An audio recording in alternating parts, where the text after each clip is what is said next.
Rolling here. Are we on my Facebook too? Yes, we are. Perfect. We are live right now, so watch your mouth. Rick.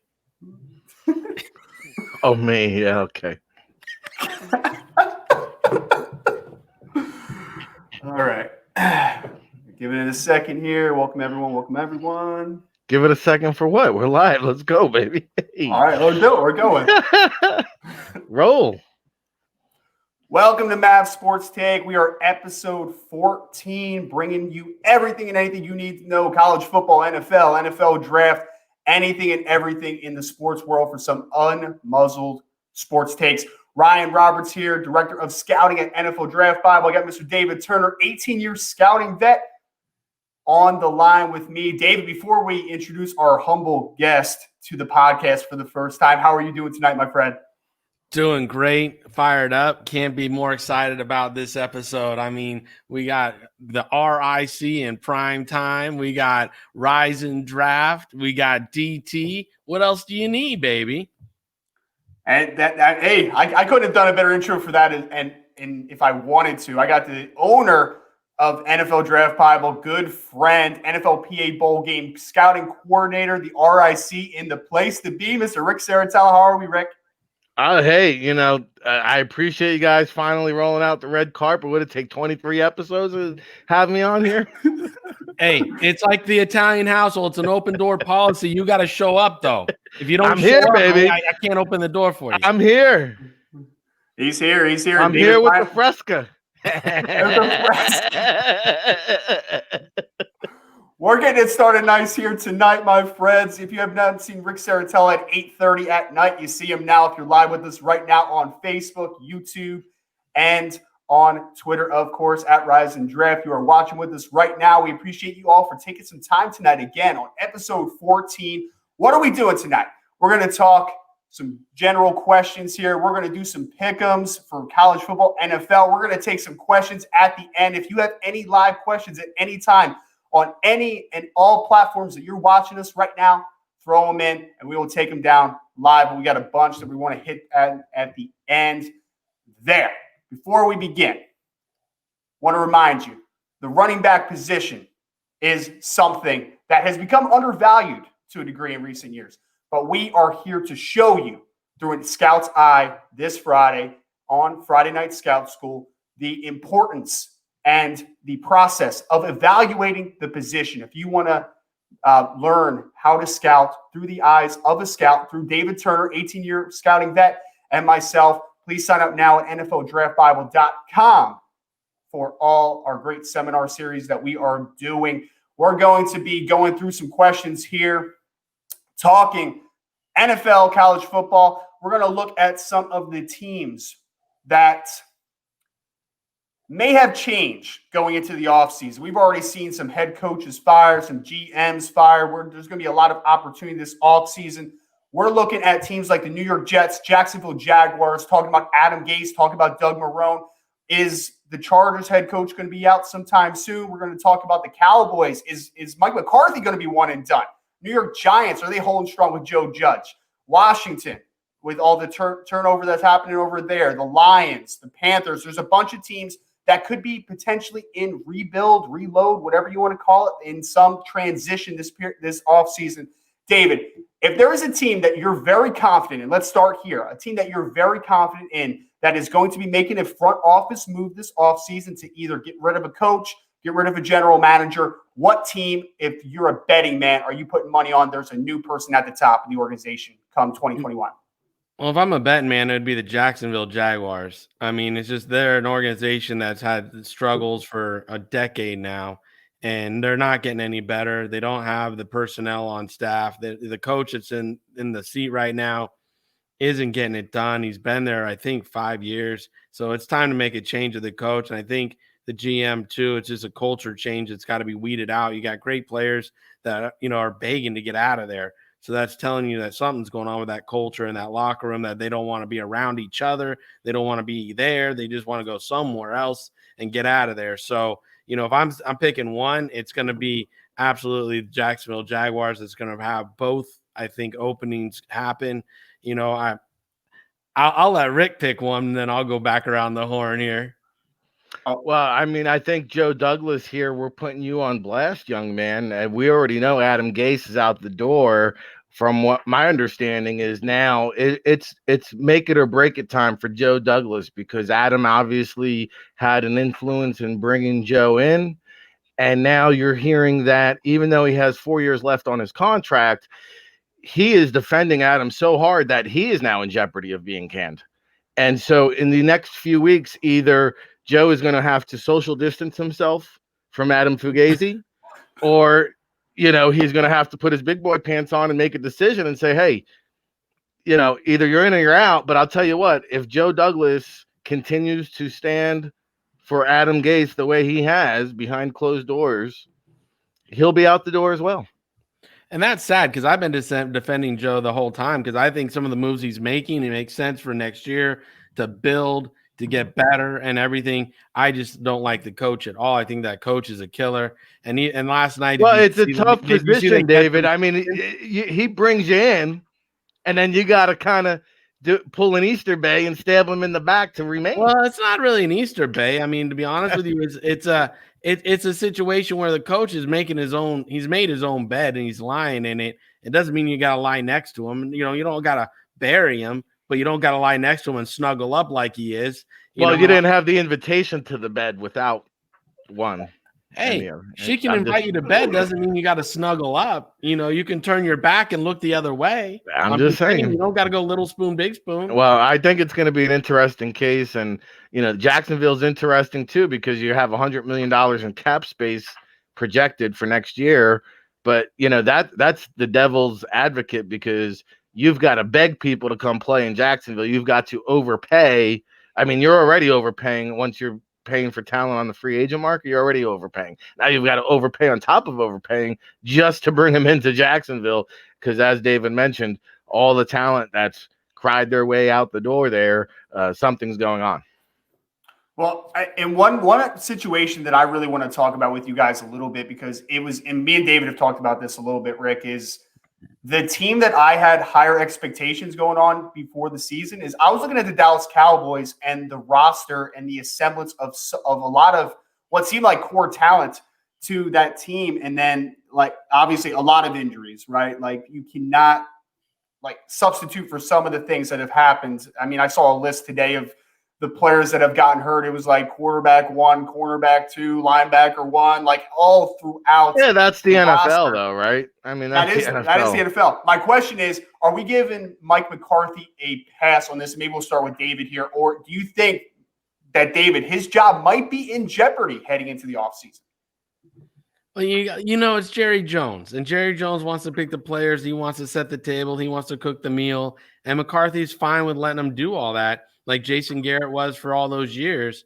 So again, I don't know if Mike's a one and done, because when he did have the players in there, I mean, they were battling hard and they were doing stuff, and then the injuries just riddled them. And Jerry Jones hasn't gone on the market and really brought more talent in. Before the trade deadline, they didn't do anything to really supplement that kind of skeleton roster they already had. So I don't know if Jerry gets impatient with Mike, or if he gives him another year with the players all intact and see what he can do with it. Yeah, I think the COVID on top of Dak getting hurt, on top of you still owe McCarthy a lot of money, tends to lead me to believe that Jerry's going to give him another year. If you're asking me personally, I mean, I would have never made the hire. Did we really think that Mike McCarthy reinvented himself and spent all this time in the film room watching all these concepts? I just thought he was better than Jason Garrett, man. I'm all into these analytics now. Like, I mean, what a phony, Mike McCarthy. I mean, no offense, you're a good dude, but you were a debacle in Green Bay there at the end. You rode the coattails of Mike Holmgren and you squeezed a Super Bowl out of it. And then, you just kind of got stale there. And I didn't see, it's funny because Jason Garrett got canned for his kind of lame duck play calling. Mike McCarthy has not been good.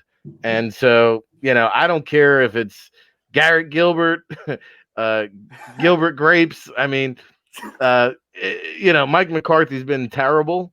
But due to the COVID, due to the pandemic, I think it actually helps his favor of retaining his job for another year. And they'll be just as bad next year, with or without Dak Prescott, who I don't anticipate playing next year. And I even question if he's even going to ever take another snap again. And I mean, I don't want to speak to that. I will say in my mock draft, that came out today at NFLDraftBible.com this morning, they have the 3rd overall pick right now. And I have to tell you, man, I was close to pulling a trigger on a quarterback because I don't know if I trust that front office to make that decision and bring him back to a higher degree now. They were kind of lowballing him to begin with a little bit. Now they're in a position where they might have to really pony up the dough if they're going to actually be serious about bringing him back. It's going to be a win-win now because he might have other suitors, but no one's going to give him the big money coming off of that injury. So he's going to succeed more likely coming back, knowing the system a little bit there, having the experience, the comfortability, the familiarity. It's going to be a win-win. So you give him a low base contract with insane, like Cam Newton's deal in New England. You bring him back. You drafted Trey Lance, who needs to sit for a year or two anyway. Let those guys duel it out.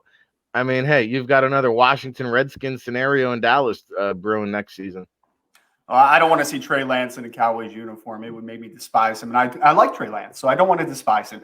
David, Dak Prescott, has he seen his last day in a Dallas Cowboys uniform? What's your gut telling you right now? No, I don't think he has. I think the sticking point mainly was Dak wanted a 5-year contract and Jerry wanted him locked up at 6. And now with the injury, I think Jerry will want 5 and Dak will cave on it and get a 5-year deal in.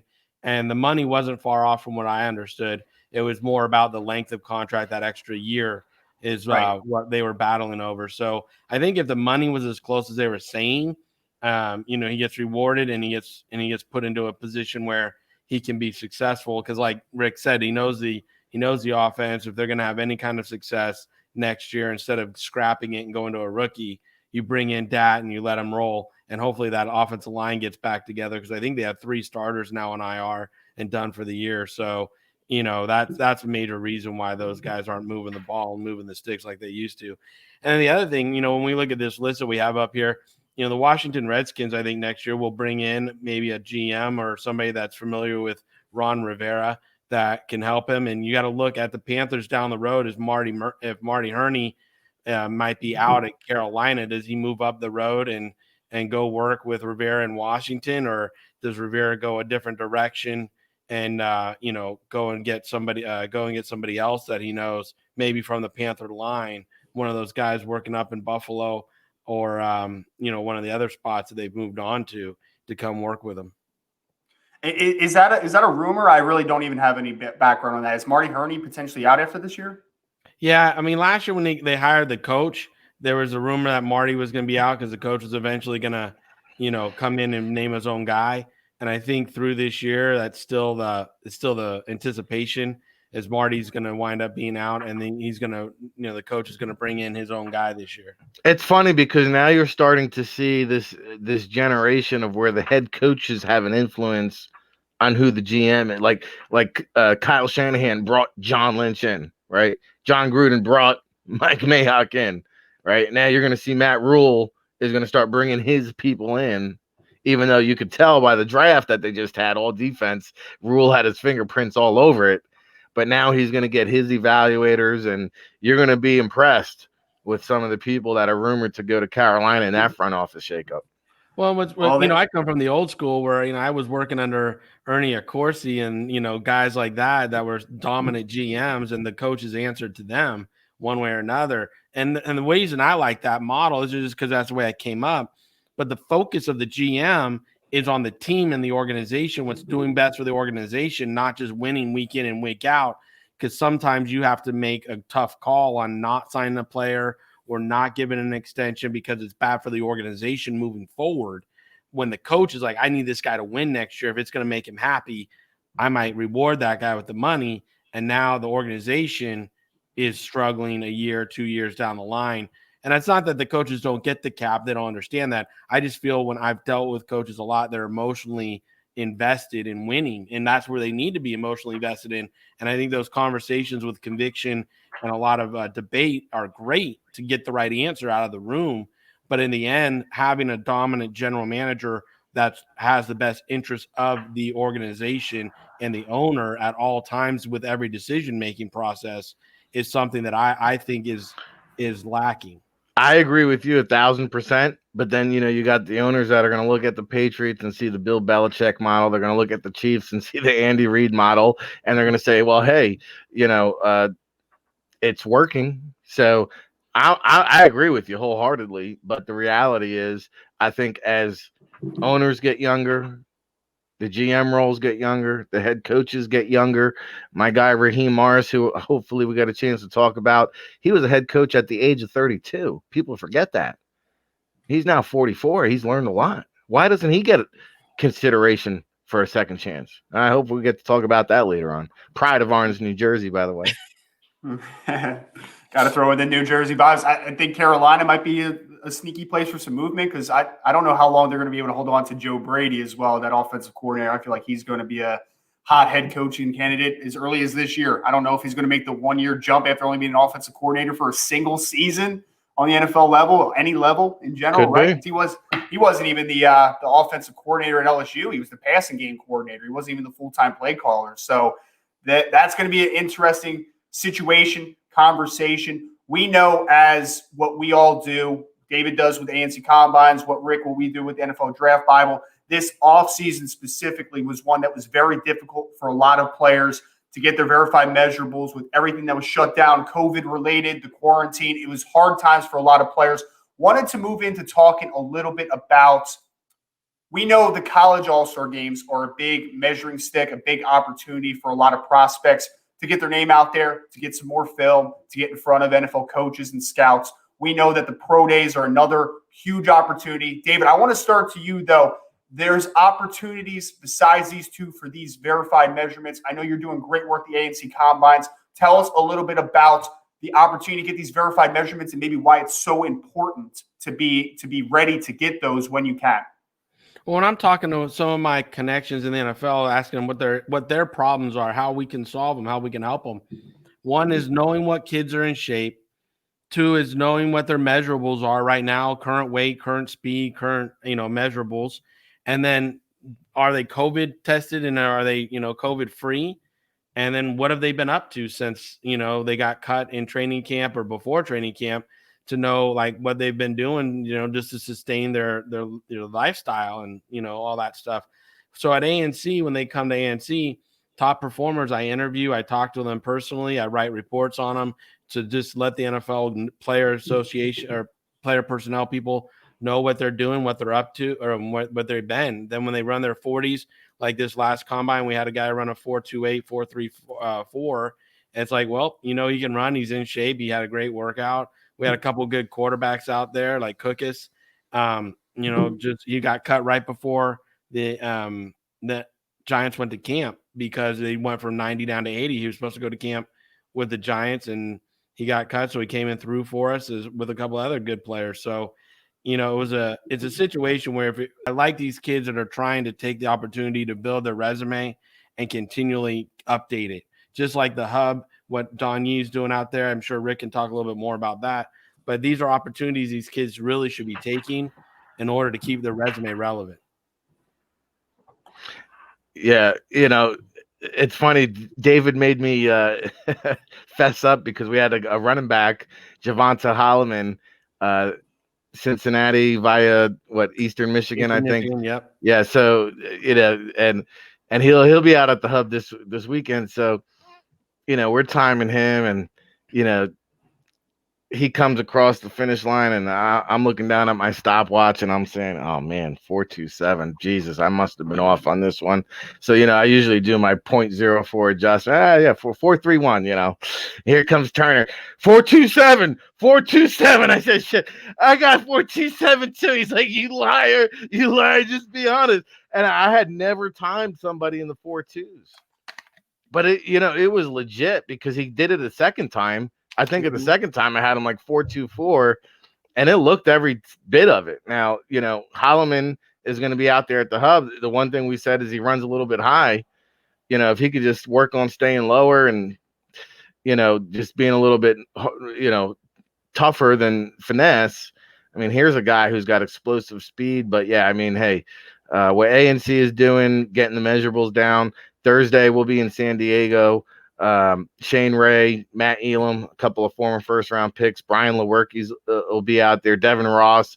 So there's a lot of good talent out there on the streets. And who couldn't use an edge rusher right now for the playoff stretch? I mean, Shane Ray, if he looks good, teams are going to know about it now.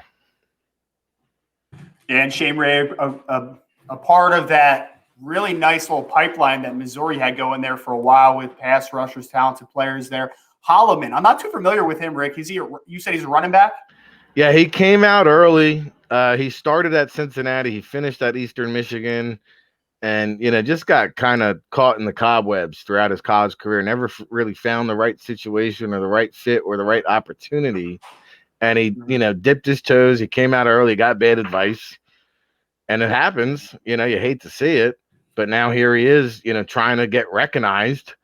And, just like you said, Ryan, hey, I'm not too familiar with him. There's, scouts now that are going to be familiar with him because guys like David, guys like myself, we're on location across the nation, even in the pandemic, baby, trying to find talent. It's what we do. Absolutely. And I know one thing that Rick mentioned there, David, was bad advice, right? I feel like a lot of these kids are getting some bad advice. Do you have any recommendations for players that are making those life-changing decisions and maybe the people that they have around them when they're doing it? Well, yeah, you gotta again try to get unbiased opinions, and if you really want to have somebody around you, they better have your best interest in heart, not theirs. And I'll tell you this: one of the reasons I started Maverick Sports Consulting at all was to help young men make decisions like this and to prepare them for their opportunities moving forward. So, we do our interview training to help them attack the business side of the interviews. We do our film evaluations for young men to know if they should come out or should stay in. We do a lot of this kind of stuff inside of Maverick Sports Consulting to make sure we're giving them unbiased opinion because we're not getting paid by the team. We're not getting paid by, your agent. We'll get paid by you. And then you become the client, and then we just give you the best advice we can give you. So, when you're really going into the mode of making decisions, look at the people around you, what their interest is and what they're telling you in order to make sure that they have your best interest in mind. Before we jump on some other questions, I want to remind you again, the running back position is one that was once a coveted position with Hall of Fame backs like Gale Sayers, Jim Brown, Eric Dickerson, to more modern day running backs like Damian Tomlinson, Marshall Faulk, and Marshawn Lynch. Come learn how having the right running back delivers balance to the offense, no matter if they run a power run scheme or a zone blocking scheme. Register today at www.draftbible.com. Want to talk about some of the jobs that might be opening up. We talked about some of the spots that might be opening relatively soon or after the season. David, a couple that we want to talk about specifically is some that we talked about, I guess it was maybe 3 or 4 weeks ago at this point.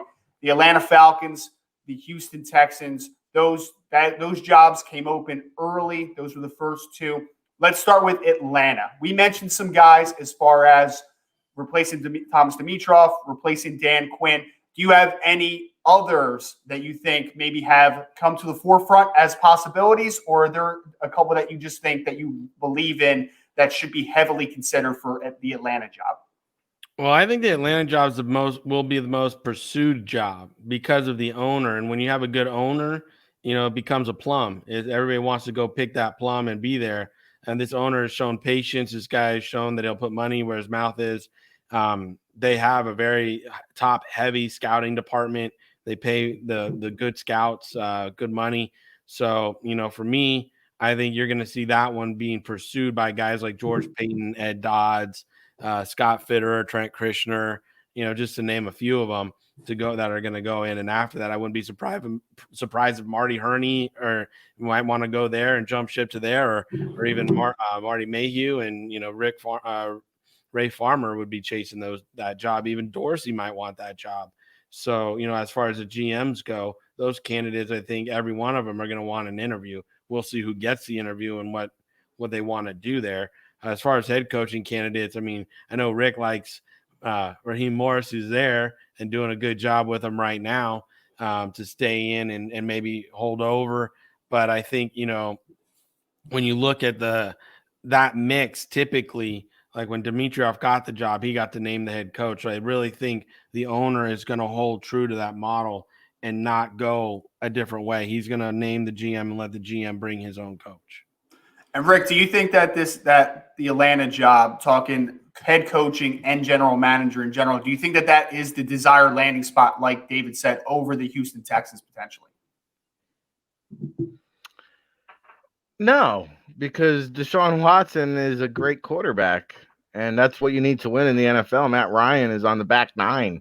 You might get a year or two. So if you're coming in and rebuilding a team, you're in a tough spot because it's like, hey, I've got a borderline Hall of Famer, as some people might call him, that really can't do nothing for me because I'm going to need a year or two to turn this roster around.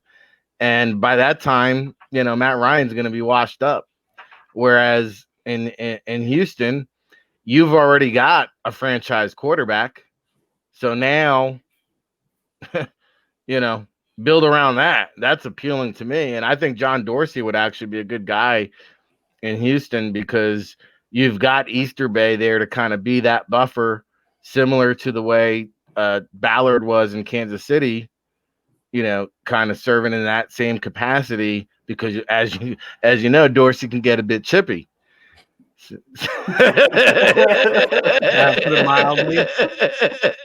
Right. So I think it's actually a good situation for him because you have that buffer kind of middleman where, Dorsey can just do what he does best, which is evaluate talent. And he's pretty damn good at that. David, I know that we're now going to kind of switch over to Houston. Rick kind of segued us perfectly into there. I would agree with him, despite the fact that there's not a lot of draft capital with the Laramie Tunsil trade. You're not working with a bunch of assets, maybe in the first year, talking about draft specifically. You do have your quarterback in place. I mean, that's just such a valuable commodity to have. The Houston job, let's talk about head coaching. Is there a guy that stands out to you that you think would be perfect? Do you think that they need to get a offensive-minded coach to go with their franchise quarterback, or do you think that it maybe a defensive-minded coach might be a good kind of mesh with a guy like Deshaun Watson? No, I think you can, look at the Baltimore Ravens. Both their coordinators would be good fits down there, in my opinion. You got Wink Martindale, Don Martindale that could come down. He's the defensive coordinator there in Baltimore, or Greg Roman. I mean, look what Greg's doing, already with an athletic quarterback there in Baltimore, and he knows what to do with them. Before that, he was in San Francisco with Kaepernick. So Greg Roman definitely would know what to do with Deshaun Watson, and he's been in the waiting room long enough to get a head coaching job. So that's definitely one that I would think if I'm going into Houston, I'm definitely interviewing Greg Roman to come there and be the head coach. And do you think there's a GM that in your mind fits just kind of the philosophy and culture down there in Houston as well? Well, that's another thing. I don't know what the philosophy and culture is because back in the day, and when Rick Smith was the GM, it was a great landing spot. He stayed true and was honest and upfront with all the scouts, and it was a great place to be. But now, I mean, they brought in Rick. What was that guy they brought in for like a cup of coffee, and then they kicked him out? I was texting. Who are we talking about? Not they brought in Brian. What team we talking about? Houston. Oh, what, the front office? Brian Gain. They brought in Brian Gain, the sure. GM. Gave him like a 5-year deal, and they let him stay a year, and then kicked him out because he didn't get along with the coach. And so now that's what I'm saying. I don't know what the culture is. Is it going to be coach driven or not? Because if you get a guy like Eric Bieniemy down there, again, another one who knows how to call plays and do things. If you get Bieniemy down there, you need a very patient GM because he's a patient guy. You can't get a fiery GM like Dorsey, because I don't know if Dorsey and Bieniemy would be a good marriage. But that's just what I'm saying. It's like if the culture is going to be head coach, gets to bring who they want, then you're going to look at guys that are maybe a little bit older and ready to make the move. Or if you get I think Ed Dodds would be a great young GM down there. Personally, he's from Kingsville, Texas. He's been building teams with the Seahawks as well as with what he's doing in Indianapolis right now. and he would be a guy that could come in and work with a lot of good young coaches. And Greg Roman and him know each other for many years. So Don Martindale and him know each other many years. So, that could be a very easy marriage right there. Find a woman that loves you as much as David loves Ed Dodds. That is the 100th time I've heard you mention him at this point. That's funny though. I like it. Want to move on to some college football stuff here. Well, can I throw a name out there just real quick? Yeah, let's hear it. Yeah, Sean Gleason is a guy I think that is going to be a head coach. I don't know if it's this year, but you take a look at this young man's track record. You talk about Eric Bieniemy and Joe Brady, and then go look at what Sean Gleason has done during his time at Del Barton High School to Fairleigh Dickinson to Princeton, what he did there with the quarterbacks and Chad Knuff and John Lovett, two completely different style of offenses that he adapted to. Then he goes to Oklahoma State and has one of the most prolific offenses there. And he's back at Rutgers, and eventually this guy's going to be a head coach. There's no doubt in my mind about it. And so if I could link up Sean Gleason with Deshaun Watson and John Dorsey, there's my Houston Texans dream team. All right, so we got a little bit of a under the radar pick there from Ric Serritella. Rick, the most important question you're probably going to answer this tonight. Okay, I haven't talked to you about this yet. How about them Irish, baby? Hey, luck of the Irish. I mean, hey, I love every excuse in America to be Irish for a day. And so, so we celebrated like, hey, we put the Dukes up, man. We were like, hey, Fighting Irish, let's go, baby. But hey, we talked about it on the State of Football this morning. Like, if you're the college football playoff committee, like, can we just end the season right now? You've got, I think, Alabama 1, Notre Dame 2, Ohio State 3, and Clemson 4. Like, there you go, college football playoff committee dream. Yeah, we don't need to see the Florida Gators. Leave them at number 5 in their terrible defense, right, David? No, the Gators need to come up over the Irish. I'm tired of watching Brian Kelly blow it. Blow it. He's undefeated, David. Give him some credit. He tried to blow it in the third quarter there. He tried to, but the team just wouldn't let him do it to him. It's all right, man. John Murphy told you, man, 27-year anniversary, 45-year anniversary of Rudy. It was going to happen, man. It was going to happen. Perfect segue to college football, though, because we're more than halfway through the season now. So we want to kind of take a step back and talk about some surprises of this season so far. I know a couple Notre Dame players are going to be mentioned by me, or maybe the whole team in general. But, David, let's start with you here for your surprise team of the college football season so far. And that could be a negative thing too. It's not just positive, like, oh man, they had no expectations, now they're great. Maybe you had a lot of expectations and they are. So up to you. Well, I'm going to take Liberty. Liberty, is a team that I would not have guessed would be in the position they're in right now. And last weekend, I was like, they're not going to beat Virginia Tech. I was like, there's no way they're beating Virginia. And they came out, and that quarterback, wow. Malik Willis. Yep. Wow. I mean, he really is something over there at Liberty. And that team beat Virginia Tech, and they are making a nice little run at things, right now for this little program that nobody's ever heard of. No one's probably even paying attention to. But, I mean, for me, I enjoyed watching that game last week, and I enjoy the stories that came out of it. And like you said, Malik Willis is really taking the opportunity from transferring to from Auburn down there to Liberty and now playing. He's leading, I think he's leading the team with rushing and passing yards. It's like he's throwing to himself. He's throwing, he's catching, he's running with the ball all in one play. And so it's a lot of fun. And I just want to give them a little credit for this, because I know you guys are going to pick some of the other teams, but as a team, I'm going to give a little attaboy to Liberty. I love it, man. Malik Willis, like you said, Auburn transfer, has been doing an incredible job. They have a talented quarterback room in general. They also have Chris Ferguson, the main transfer, as the backup quarterback over there. So pretty talented team for sure. The Liberty Flames, Hugh Freeze doing some nice work down there with Liberty. Rick, I have to believe, man, I mean, Malik Willis was not on my radar, but he's got to be getting some headway in NFL draft circles, man. He looks like a legit dual threat who can sling that football a little bit.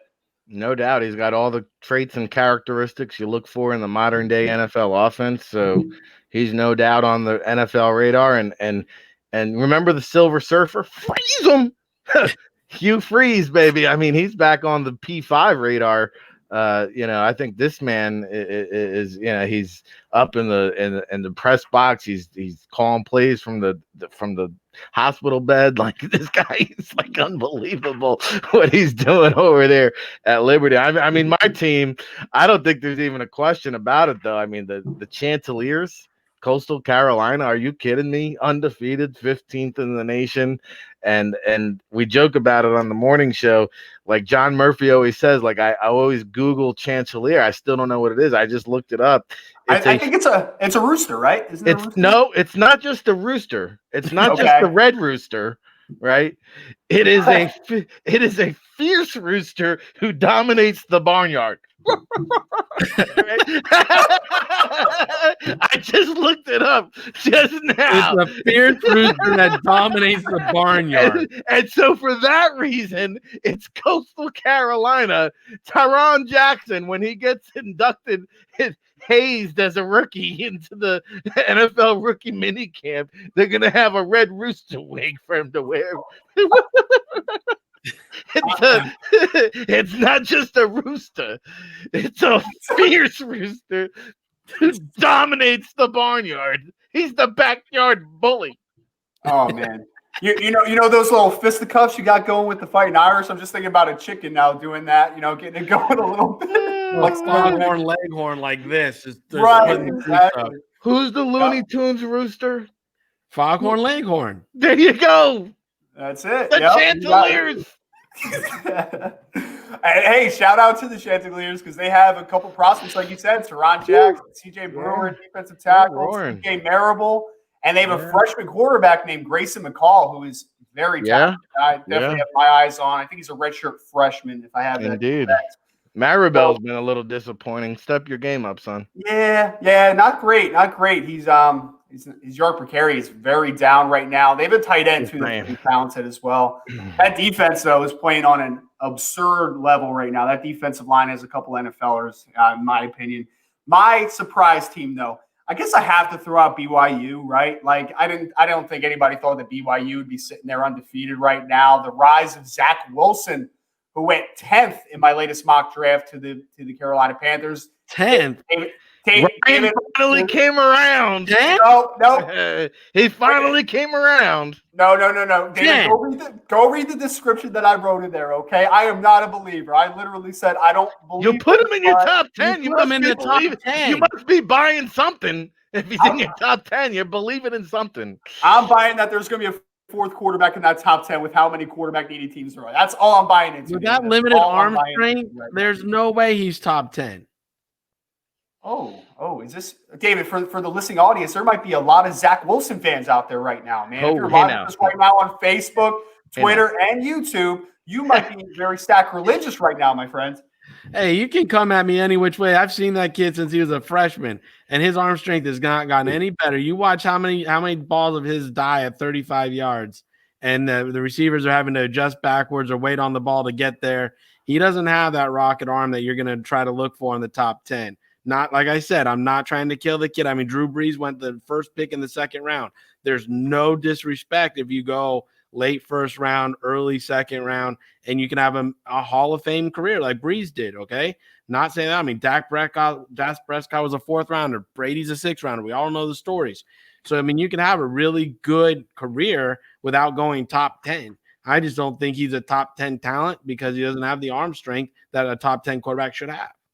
It was just the fit, David. It was the Carolina Panthers with that West Coast verbiage. It just made so much sense. It fits, man. It just fits. I don't know. It just fit. I was just like, it makes sense. I think, Teddy Bridgewater's not the long-term answer. Like, I think that Teddy B's playing like a saint, though. That mother, he's playing so good right now. You're talking about arm strength. You want to talk about limitations. Teddy Bridgewater puts limitations on your football team. I will argue with anybody till the sun comes up on that one. No, he's not a vertical stretch guy at all. Not at all. All right. We agree on something. I also want to throw a shout out to Notre Dame, of course. Undefeated Fighting Irish, number 2 in the country. If you would have told me that before the season started, I would have called you a liar, and I'm a Notre Dame fan. So, shout out, man. Ian Book, not a huge fan. Brian Kelly, not a huge fan. But hey, your boy. first time being the number one team in the country since 1993. So give the guy Tell a friend it's them again. Tell your friend it's Phil Jerkovic knocking on your door.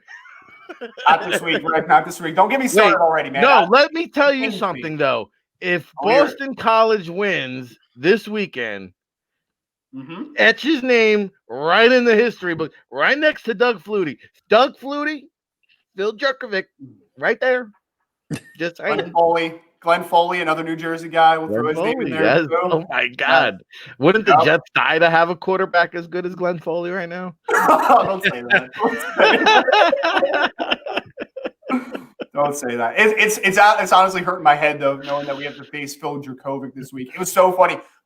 Quick tangent. Brian Kelly on his press conference yesterday was like, he was talking about the Clemson quarterback situation, right? He's like, oh, we got this DJ Uiagalelei and we got Trevor Lawrence, and wow, wouldn't I kill to be in that situation? I'm like, oh yeah. You mean you want a 6'4 plus, 220 plus pound quarterback with a rock? See, the problem is here.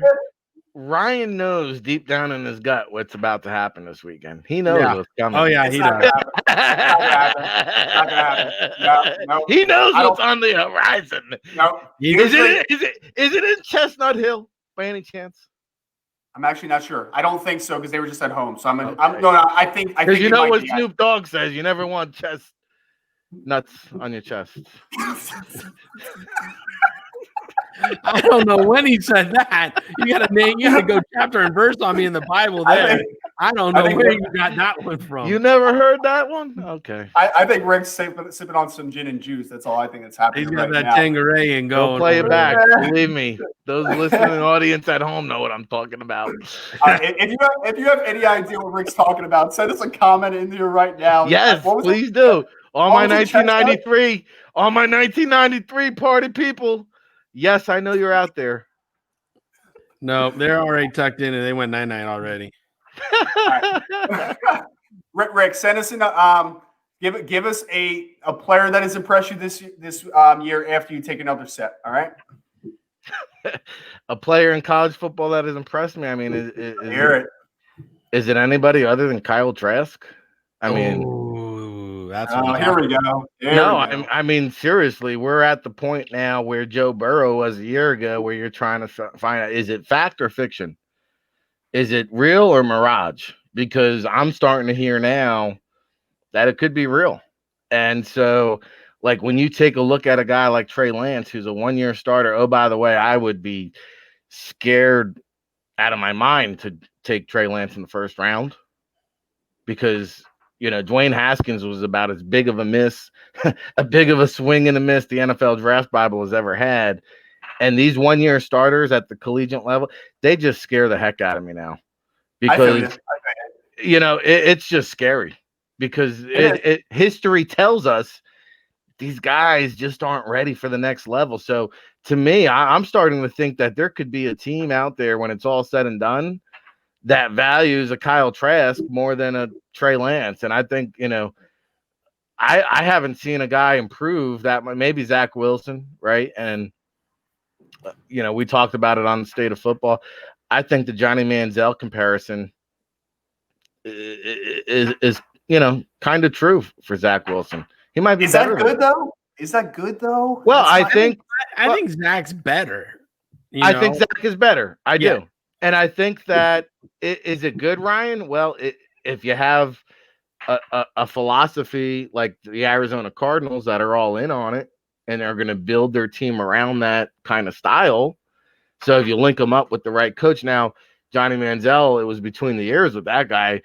I don't know Zach Wilson well enough. David could talk more to that than I can. I've never spoken to the young man. I don't know what's between the ears, but I think if you link it like your mock draft, Joe Brady, Zach Wilson, that could work. Makes sense.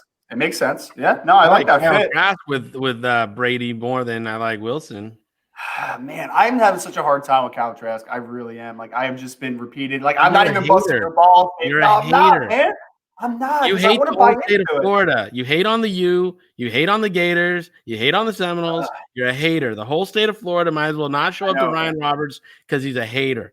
He's a hater on the state of Florida. There's something about Kyle Trask that just doesn't got a big old glass of haterade.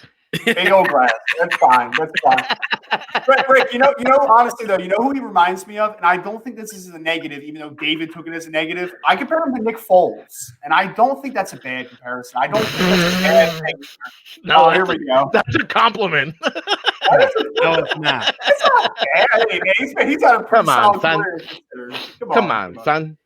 Yeah, no, I see. Kyle Trask to me is a guy who would fit what you're seeing. He's actually like a Kirk Cousins type of guy. Nah, I don't know. Is that good? Maybe. Is that good? Maybe. I don't know. Like we're just I don't know. I feel like everyone's gonna be all over the place on a guy like Kyle Trask. How about Mac Jones? Are you buying into Mac Jones at all?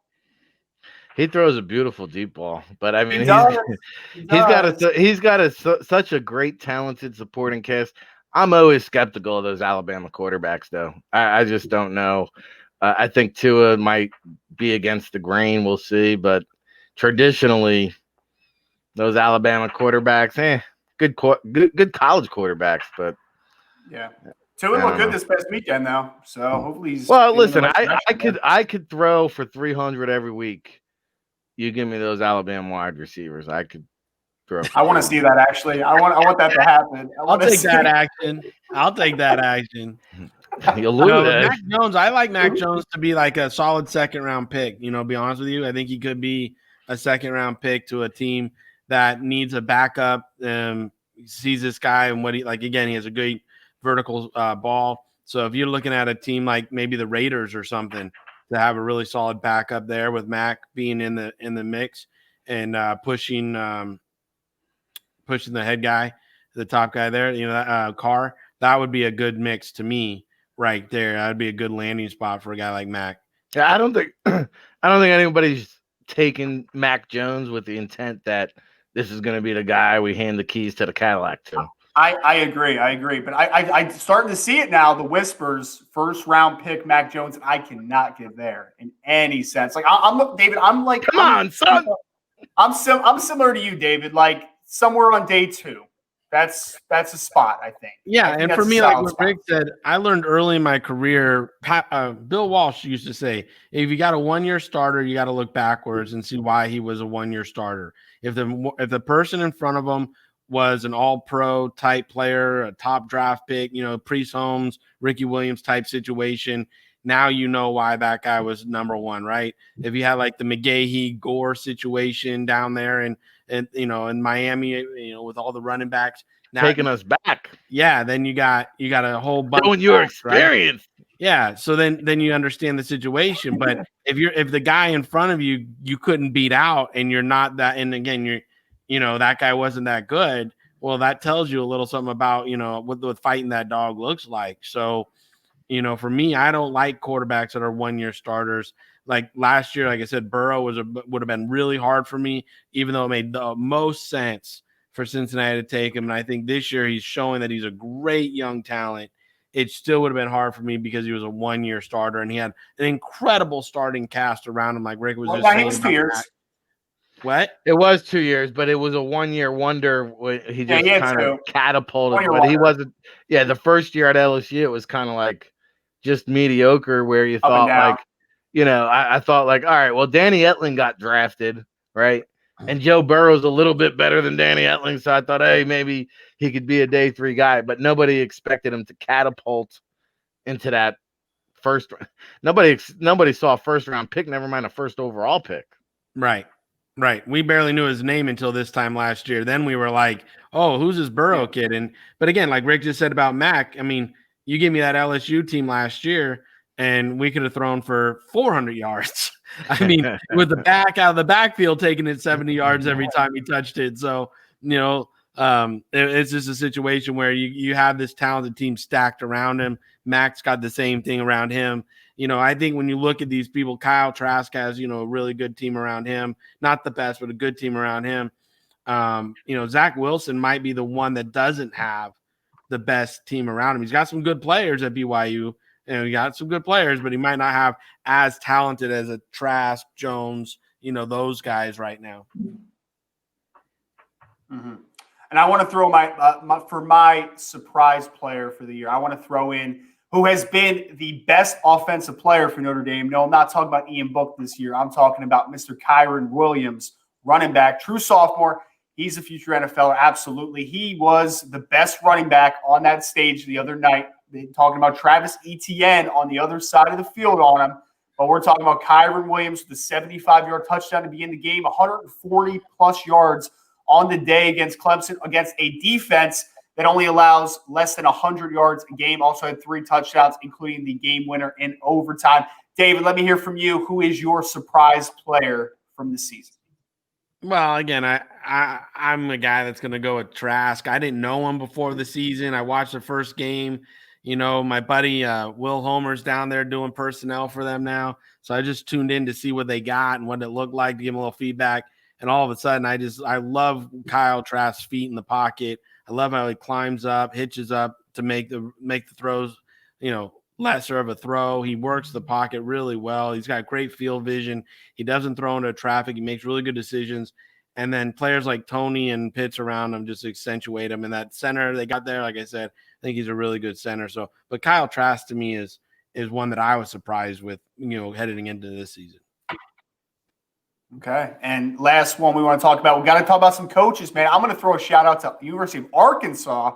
Who would have thought, man? They're a pretty competitive football team. Sam Pittman now, the head coach over there at Arkansas, has got that Arkansas blood in him, and he has been playing pretty good football. You want to talk about Felipe a quarterback Franks, that maybe you like that? Better than advertised.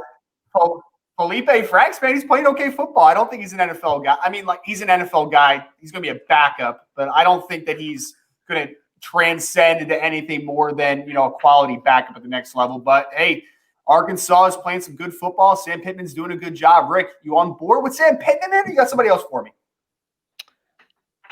For surprise player? Surprise coach. Surprise coach? With his boy Freeze. He just talked about him. He loves that guy. Well, yeah, Freeze yep. Was a guy.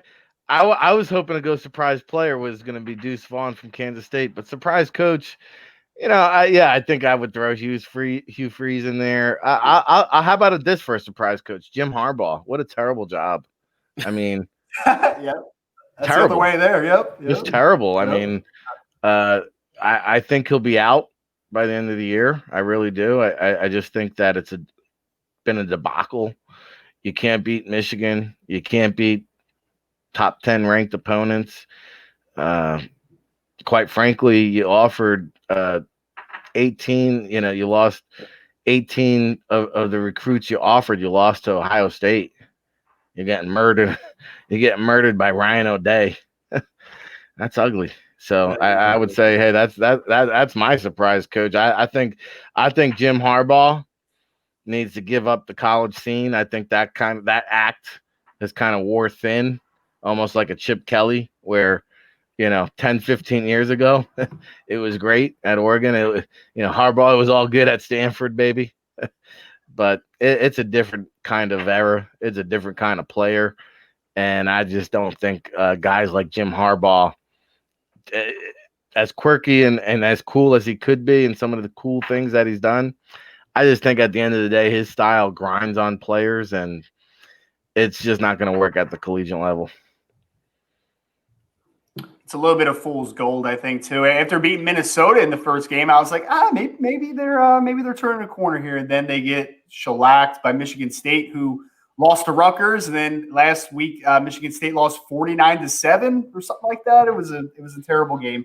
So, yep, Jim Harbaugh not looking too great right now. I like the Deuce Vaughn pick, though. Deuce Vaughn is an electric little player from Kansas State, so he is a whole lot of fun. David Turner, I apologize if I talk too long. He's telling us we have to skip. No, you're good. No, I like it. I was just like, we got these questions. We got to move it along. We're good here. Talk fast, I promise. A little bit. But again, I like the coach there at K-State. What he inherited wasn't like the most depth, and he's doing the most with it. Like, he did not have a cupboard full of players, but what he's doing with it is a lot. And Chris is doing a great job there, you know, and he's doing great recruiting, getting the cupboard built back up. And that's a storied program that I can't wait to rise back up. And Chris is doing a great job there. So I just want to give him a little kudos tonight. Yep, doing it with a backup quarterback now, Will Howard, in for Skylar Thompson, who's out for, I believe, the majority of the season now with a wrist injury, if I remember correctly. Out for Shout the out year. to Brian. Yeah, out for the year. Briley Moore, shout out for their former Northern Iowa tight end, who's really doing a great job over there at Kansas State as a grad transfer. I think he's the second leading receiver on the team right now. So shout out to Briley. Want to move in. Actually, I didn't get my pick because I'm trying to move a little too fast. Coach, got to be surprised coach of the year. Well, actually, no, I did. Sam Pittman, right? Yeah, we're good. We're good. Sorry, Dave. Take another sip, Ryan. got my water, my Mavs Sports Take. Wonderful. I thought you had the Dakota jug there. Nah, that's a Dakota exclusive, man. I can't pull that off. So, last topic we want before we hit into pick'ems. We're going to talk about some top fives here. Top 5 draft prospects so far for the 2021 draft. I know David just got heavy into it. I'm going to give my list real quick. We're going to buzz through this one. Guys that we've watched so far. So this is not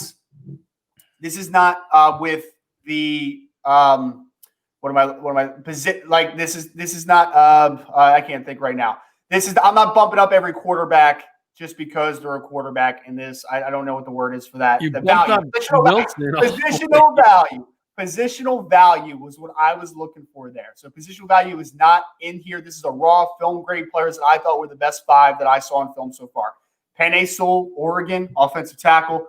Best player I've watched, in my opinion, so far in 2021. Trevor Lawrence, the Golden Boy, quarterback out of Clemson. Micah Parsons, linebacker from Penn State. Jamar Chase, wide receiver from LSU, wonderful football player who opted out of the season. And Trey Smith, offensive guard from Tennessee. I've been on board that this guy is, and again, not positional value is not into this conversation for me.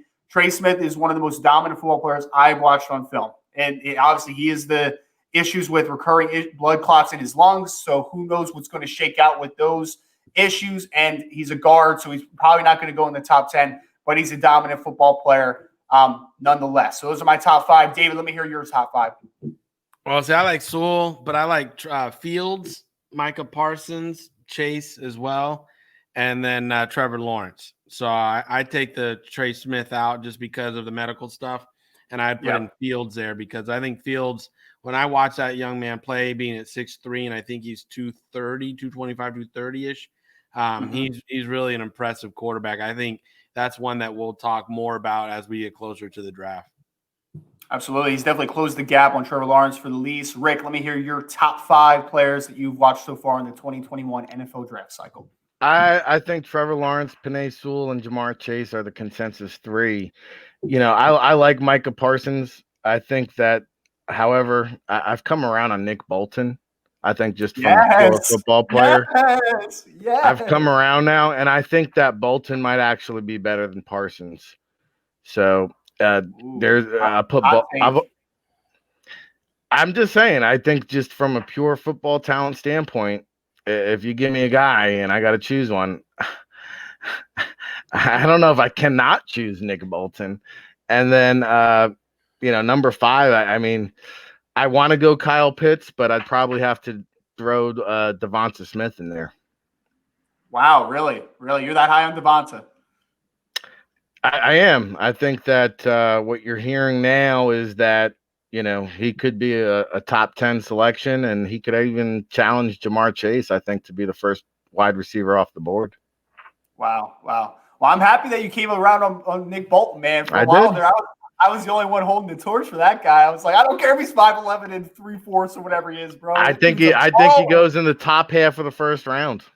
I think so too. I think I put him in there on my mock draft. Maybe I had him in like the 20s. I forget, but I think. Oh, you're low. You're low on Nick Bolton. I see. Oh, I'm low. No. You know what it was? He's high on Zach. He's low on Bolton. I think I had him top 20. I'm trying to remember exactly where we got Ryan stuttering now. Yeah, we got him on the run. I did say on the podcast, so last week, I believe in NFL Draft Prospect Podcast, I said that I assumed that was a hot take at the time. I was like, dude, Nick Bolton is such a better football player than Dylan Moses. Like, it's not even a conversation, in my opinion. Well, that's a rough injury to rebound from. So, I would imagine, kind of like Dalvin Cook. You saw him. he wasn't really that good last year, but now this year, 2 years removed from that kind of injury, he's lights out. So I think Right. you're projecting the upside there, what he can be. But no, I agree with you. Hey, I guess I'm now driving the Nick Bolton bus. I guess I'm the bus driver. No, I'm driving. You're like in the back seat. Bro, you got him in your top 20. Oh, Just put him in my top 5. I put him in my top 5. You got him in your top 20. You're late to the party, Rick. It doesn't even count. What are you talking about right now? Get out of here. All right. We're going to move on to some pickups here. Before we do, we appreciate you for tuning in to Mavs Sports Take tonight. What would you be able to accomplish if you were to attract your ideal client, next opportunity, or your ideal position? Maverick Sports Consulting can coach you on how to use your social media to attract your ideal client if you're an agent, your next opportunity if you're an athlete, or your ideal position if you're a coach. Do you have a self-branding strategy? Are you all efforts aligned to accomplish that strategy? Don't be intimidated. You can accomplish everything you're setting out to do. You just need a little coaching, and Maverick Sports Consulting is your expert coach to get you to your goals. Check out mavericksportsconsulting.com for more information. Quick pickups. Because I want to get to these mailbags. We're already at an hour. Rick is being super silly tonight. So NFL pickups to start. Let me get a quick reaction here. We'll go around the board. David. Oh, he truly is the bus driver. He just rolled right over Rick. I usually throw David under the bus, but Rick's the guest tonight. So Indianapolis Colts taking on the Tennessee Titans. Tennessee favored by 2 points, over under 48.5. David, who are you picking in this one? Well, I've been on the Colts for a while, but they are up and down. I mean, geez, they are streaky here. So I am, for me, I like what the Colts have going. I just don't know if Rivers has enough in the tank right now, because I'm seeing like just a streaky team. 1 week they're beating people 42 to something, and then next week they're losing. So, for me, I think my pick is going to be Indy at this point, and it's going to be the under, but I'm picking that hesitantly because I'm not sure if they're really going to pull this one out. Tennessee's still got that dominant run game, and that could beat them into submission. One player that I was really wrong about, and I'm gonna admit to this right now, Ryan Tannehill is a good quarterback. I was wrong about it. When they ponied up the dough for him in the offseason, I was like, I don't know. I think it's kind of a 1-year wonder. It's a little bit of it's a facade to a degree. But I will give him credit. He looks like he's the real deal. I'm not going to pick Phillip Rivers here just because I love Phillip Rivers. He's one of my favorite quarterbacks over the last 15 years or so. But it's just not there, man. He's cooked. He's cooked. So I want to take Tennessee to cover here, that 2 points. Over under, I'm going to go under because I do think it's going to be a little bit of a low-scoring game just because Indianapolis does have a good defense. I don't think that this is going to be any type of shootout. Rick, what are you thinking? 27-17, the Titans. I love you, Chris Ballard, but the Colts are wanksters right now. Derrick Henry just wears them down, takes them down. It's not even close. All right. Yep. I think me and Rick are on the similar wavelength there. We got Buffalo, Arizona here. I cannot find a line or an over-under on this, so let's just make it a pick 'em for now. Buffalo, Arizona. I'm picking Buffalo because I don't believe in Arizona. I don't, Rick. I'm going to tell you this. I don't believe in them. I just don't. I don't. You will after this weekend. You think so? Is that your pick? Just like when they beat the Seahawks, we're still not making Turner a believer. Now they're going to beat the Bills. And Ryan will come back on here next week and say, oh, well, I'm still not buying in. But Ryan Tannehill's so good. Okay. So we got one Buffalo, one Arizona pick. I'm going with Buffalo because I'm not an Arizona guy. You already know that, Rick. And therefore, I'm going Buffalo. I'm thinking what they got cooking up there in Buffalo. I'm going to come back next week just to rub it in. But, David, you literally are a Arizona guy. I live in Arizona. I'm not an Arizona guy. I do live in Arizona, right? I could walk to the facility from my house. You literally are an Arizona guy. You have an Arizona license plate for crying out loud. I do. But, that's all right. true. We got 2 Buffalo. We got 1 Arizona for that. We're going to see when Rick's wrong next week. He's always invited back, Rick. So next week he'll come on and discuss their loss with us. Los Angeles Rams, 1.5-point favorites over the Seattle Seahawks. Could not find an over-under on this game, but the Rams are favored 1.5 at home. I'm going to start this one because I have the biased opinion. Taking the LA Rams. They've been a little disappointing to me over the last couple weeks. Seattle's defense is awful, though. I think LA gets it right at home. Rick, what do you got? Yes, you're exactly right, Ryan, because St. Louis or the LA sees what's ahead of them, and that is if we win and the Arizona Cardinals beat the Buffalo Bills, now you have a sudden three-way tie at the top of the NFC West. All three teams will be 6-3 at the end of the weekend. I love it. David, what's your pick? Oh, Seahawks, baby. Seahawks are going to get it done. It's going to be a close game, and the Seahawks are going to edge it out. Edge it out. Get greedy. David hates defense. Every team he loves, the Florida Gators, the Seattle Seahawks, not one of them play defense. Zero defense.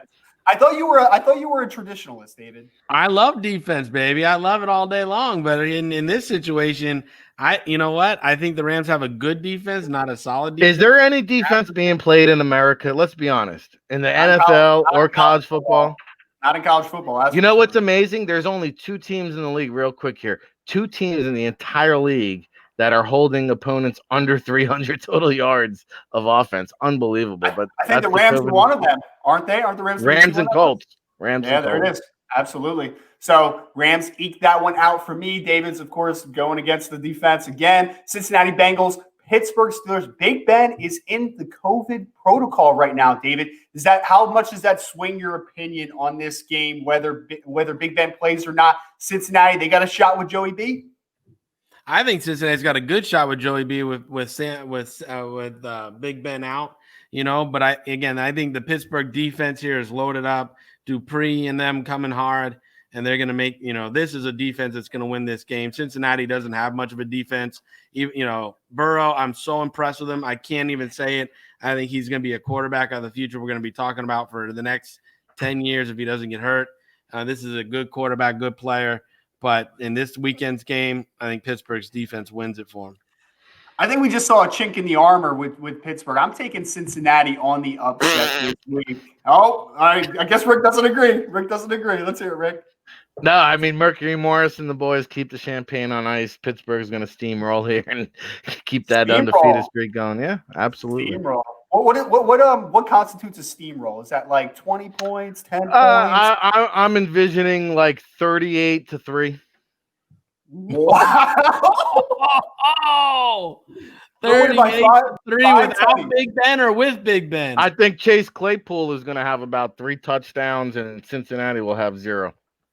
Wow. Oh, wow. Save that for the archives. That one down. Mapletron. Hey, he's a Golden Domer, so I'm not going to hate on it too much.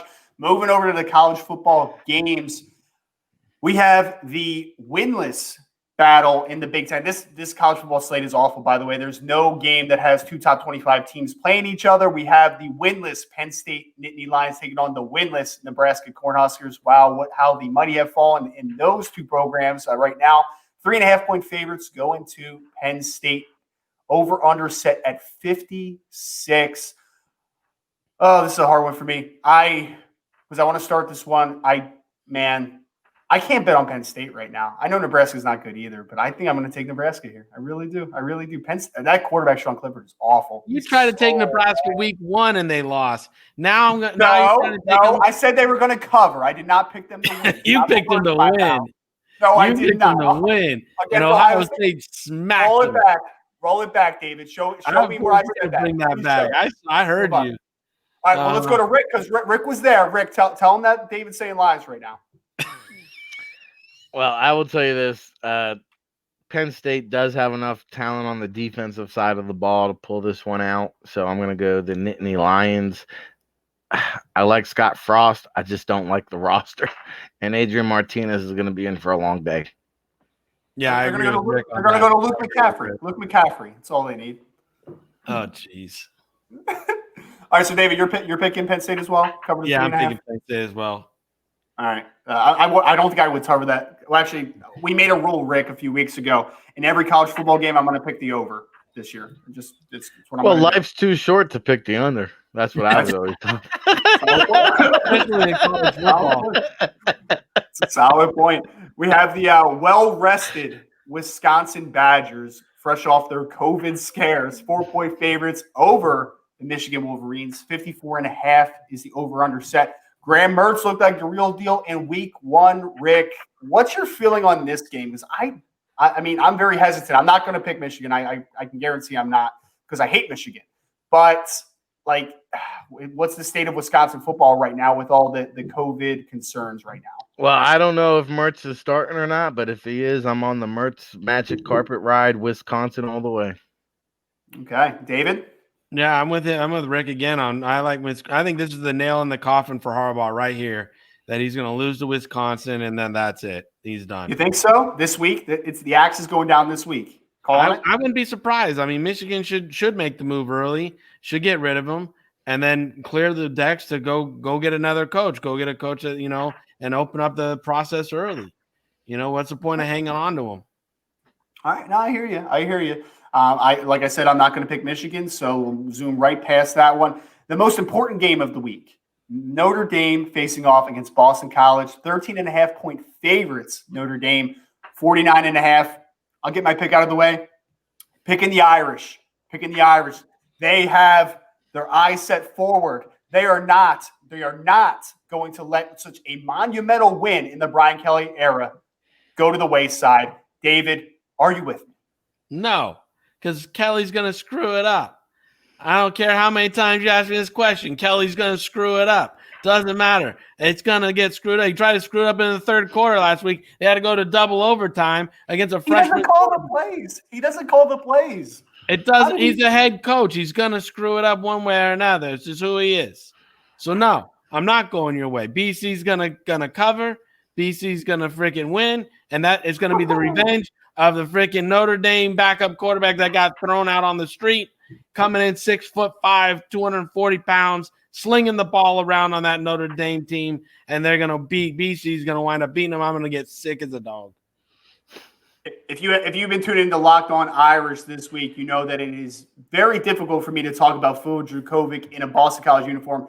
Rick, I need you to be the voice of reason here and disagree with David, please. You know what's coming, and you can tell you live in New Jersey because you're like typical New York media. You ask the same question 5 different ways, hoping that you're going to get some kind of right answer, a juicy tidbit. You know what it is. You could take the 13 points. Answer. Wait, you pick the 13 points, but guess what, ladies and gentlemen? You won't need them. Boston College wins it outright. I'm very disappointed in both of you guys. I'm very disappointed. You know what it is? Yeah, you already know what's going to happen. I don't know it, David. I don't know it because I've never been in this situation. BC comes up and they're not playing Notre Dame, you're all over the quarterback. You love this kid. I do love him. And now that he's going to play the other Golden Domes, well, He knows it's coming. Deep down, he's a future first-round pick. I'm not swaying away from that. But Ryan's going to wake up Saturday morning and have a good old gut check when he washes his face, looks in the mirror, and says, "Phil Dracovic."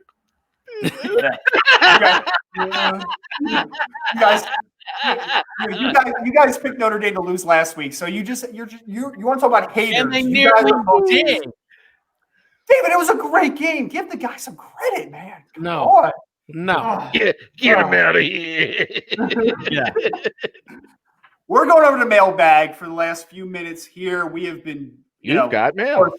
We've got mail. We've been going overtime every week, so we might as well keep the trend running here. Absolutely. Let's go double overtime. Who cares? Let's go double overtime. Notre Dame trying to win a game. Like the Notre Dame. Like the Fighting Irish, maybe double OT. We need to pull it out here. We have Gage Bridgeford, which put us our first question into the chat for tonight. Okay, Gage. Okay, Gage. He said, think that Rondale Moore in the first for Green Bay is a legit possibility despite not fitting their traditional size guidelines. So, Gage, I'm going to say my thought process for that one. You know when Aaron Rodgers was at his best. He had Jordy Nelson on one side, he had James Jones the other, and they had the little slot man out of Kentucky, Randall Cobb, running that slot. Randall Cobb certainly did not hit those size thresholds that you're talking about there. I'm going Rondale Moore, man. Green Bay needs some dynamic element outside of Devontae Adams. Devontae Adams is a textbook route runner, great releases. They need somebody with speed and somebody with juice. So I am giving them Rondale Moore. I think the fit makes a lot of sense personally. Let's go to next question. If you're the Jaguars, I guess we'll go to Rick on this one. If you're the Jaguars, would you rather Fields/Lance and the best player available at the Rams pick, or best player available at their pick and Zach Wilson at the Rams selection? What? Wait, what? That was a confusing question. All right, let's go. All right, so the Jaguars have two first-round picks. So he's saying, would you rather take either Justin Fields or Trey Lance with their first selection and the best player available with their second, or take the best player available, non-quarterback, with the first pick and then wait it out for Zach Wilson? Boy, complicated questions. Well, I'm not really there on Zach Wilson yet personally.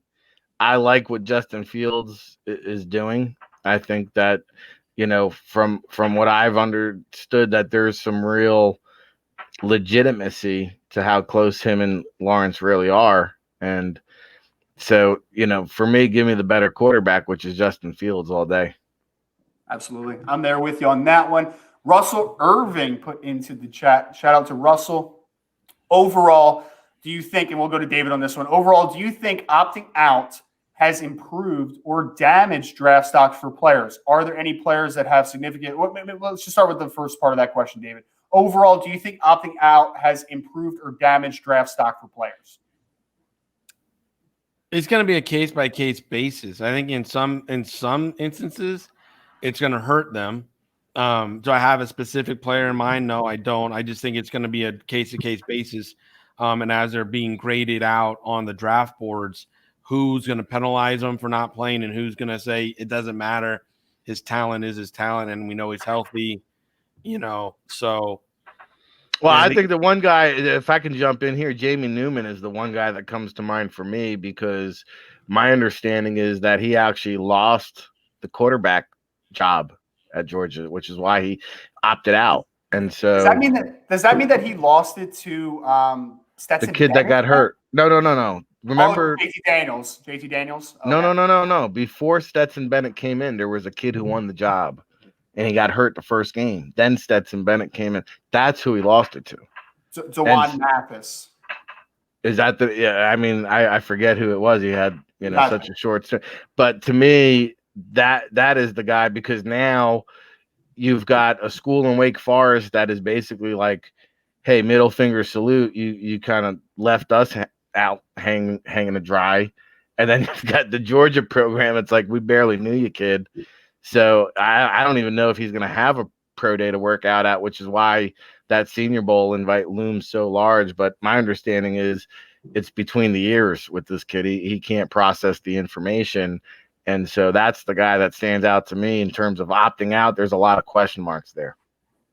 Yeah, and that's the guy that was on the top of my head, too. I was like, I know he got the Senior Bowl invite, which is obviously going to be a big week for him down in Mobile, but I was like, that's not a good look, man. Like, opting out just because you lost. I mean, I understand the reasoning. I understand the mindset, but that's a problem if you did not win that quarterback battle with the lack of quarterback talent in that room right now. It's not pretty down there in Athens, Georgia.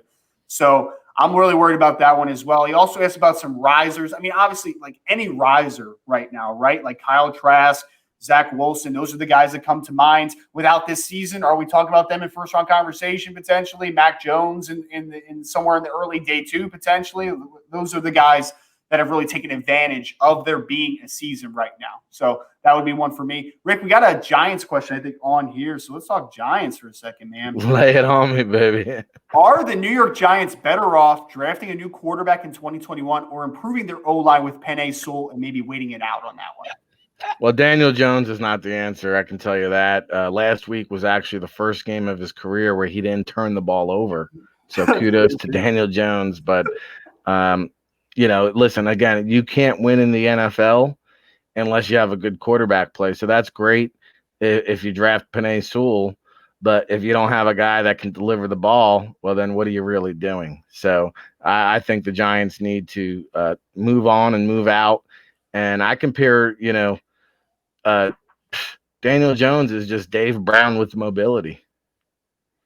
Okay. All right. There we I'm go. different. I like Daniel Jones. I think Daniel Jones is been under so much pressure with throwing the ball. I know Rick's different. Him and I have already gone back and forth on this one, but I think if You're the draft only person in lineman America who guy thinks can help Daniel Jones is good, brother.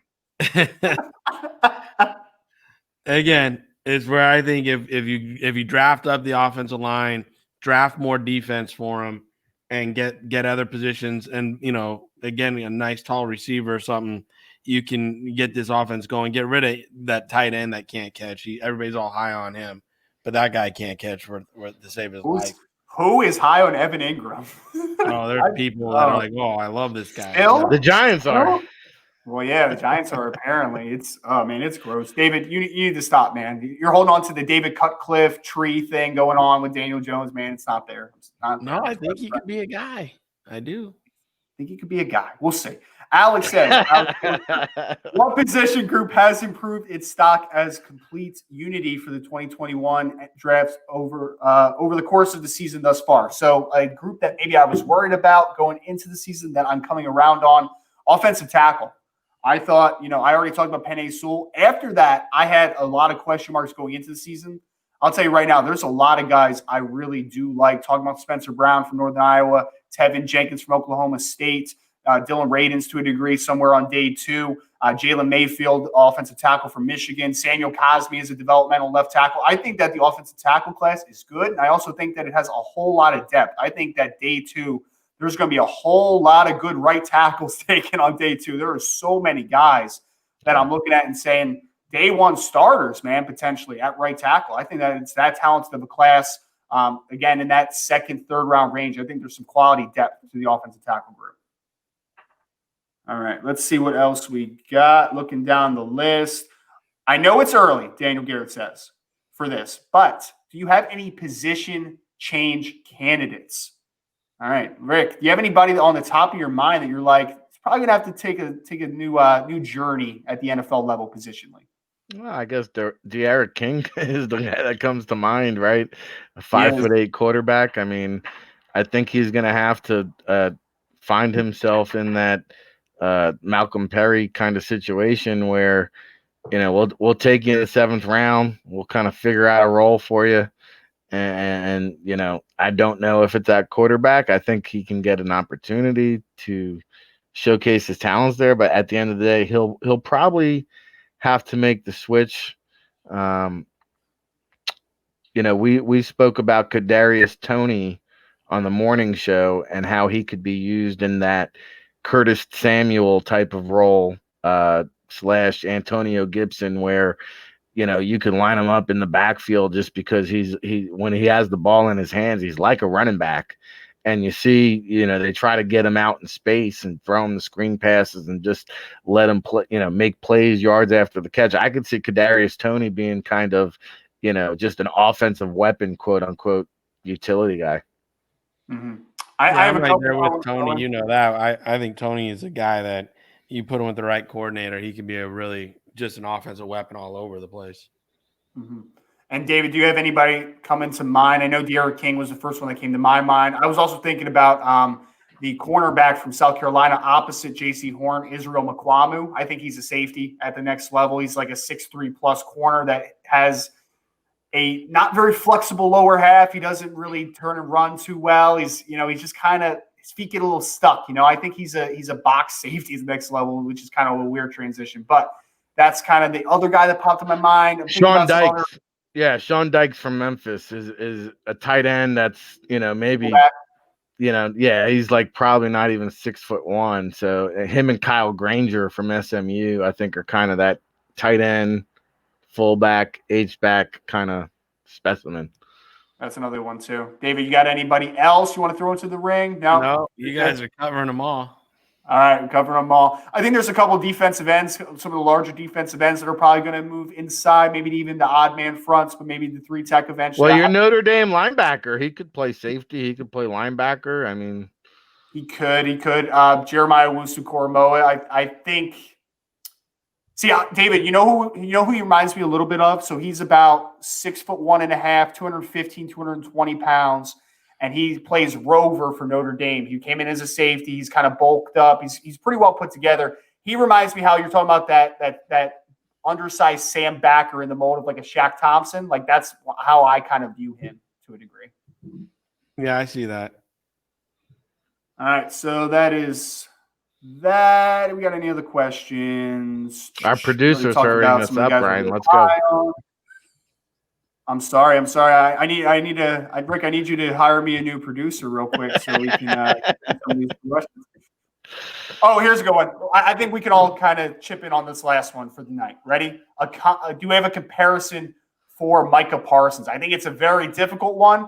I know when Rick asked me about this probably a couple months ago, I said Keith Bullock from the Tennessee Titans. I see a lot of parallels with that length, ability to play in multiple roles, do different things. I think that there's versatility to him. So Keith Bullock's one I have. I don't know if either one of you gentlemen have a better one than that. Well, when I did the comparison of him, he was the same size as Pat Willis and Ray Lewis. I mean, he measured right with them at 6'1" and like 5'8" and was 235, and he's going to run probably faster than both those guys. So, I mean, his instincts and his ability to cover and do things, to me, he fits right in with those two guys when I did the physical comparisons of the measurables. I think Ray Lewis was 4.72. Now, if he runs faster than Patrick Willis, which I think he will, that'll be something because Willis was 242, 4.51 or 4.52. I think he ran, and I think Parsons could run in the 4.4s. So from a measurables standpoint, I think Patrick Willis is the guy. Okay. Yeah, and I kind of went with Bullock because I think when I looked at Bullock's combine numbers, he was like 6'2" and some change, like 237, and ran like 4.52 or something like that. So he was a pretty remarkable athlete as well. Yeah. So moving to the end here, want to give our guys some shout outs before we have the close here. We have Mr. Ric Serritella, again, owner of NFL Draft Bible, one of the best people I know. Rick, appreciate you coming on, man. If you want to leave the folks with anything, shout outs, what we have going on at the Draft Bible, anything and all you want to leave us with. We would need another 90 minutes to break it all down. Right? Become a disciple today for our listening audience. You want to go NFLDraftBible.com, all access. Familia 50.